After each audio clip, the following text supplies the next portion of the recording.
100 কোটি বছর পর ফাইনালি আমি ডিসাইড করলাম যে আমি আবার কাম ব্যাক করবো গাইজ। হেলদিভাবে সেদ্ধ ডিম দিয়ে শুরু হলেও আমার ভিডিওটা কিন্তু শেষ পর্যন্ত একদম পুরো আনহেলদিতে পরিণত হয়ে গেল, কারণ আজ আমার মুডটা ছিল ভীষণই খারাপ। দ্যাটস ওয়াই যত আজাইরা খাবার ছিল, মানে ফাস্ট ফুড থেকে শুরু করে আমি যা পেরেছি আজকে বানিয়েছি।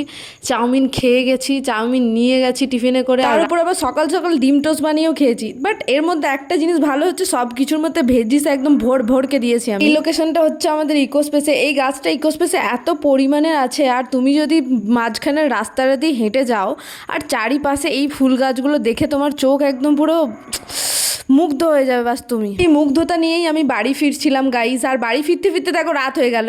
এত রোদ করেছিল এত পরিমাণের, আর এত তাড়াতাড়ি সন্ধেও হয়ে গেল। আর আমি আসার সময় কলা আর নিয়েছিলাম আমার জন্য আমার প্রিয় তরমুজ। আর আজ আমার মুড তো এমনিই খারাপ, আবার এই এটিএম মেশিনটাও আমার সাথে গাদ্দারি করে দিল গাইস। আর আমি একটা জিনিস লক্ষ্য করেছি, এই এটিএম মেশিনে আমি যখনই টাকা তুলতে আসি তখনই এদের অ্যামাউন্ট শেষ হয়ে যায়, কেন জানি না। যদি টাকাই না থাকবে তাহলে এইসব মেশিন দেখে লাভ কি গাইস? বলো বলো, আমি কি কিছু ভুল বলছি? এই ভিডিওটাতে আমি ভোটের ব্যাপারে কিছু জ্ঞান দিয়েছি। তোমরা যদি জানতে চাও আমি কি কি জ্ঞান দিয়েছি, আমার জ্ঞান যদি নিতে চাও, তাহলে অবশ্যই ইনস্টাগ্রাম আইডি অনুতে গিয়ে দেখতে পারো। আর অনুতে না পেলে আমাতুন নেশা খাতুন বলে সার্চ করতে পারো। ইনস্টাগ্রামের একটা ভিডিও দেখে ইনফ্লুয়েন্স হয়ে আমি একটু ফার্স্ট টাইম পোহা বানানোর চেষ্টা করেছিলাম, বাট এটা কি হয়েছে তোমরাই দেখো। নিজের প্রশংসা করছি না গাইস, দেখতে খিচুড়ির মতো হতেই পারে, বাট খেতে কিন্তু একদম পুরো চুমু। তোমরা এরকম সুন্দর খিচুড়ি মানে পোহার রেসিপি চাইলে অবশ্যই আমাকে কমেন্ট করতে পারো, আমি তোমাদেরকে রেসিপি দিয়ে দেবো।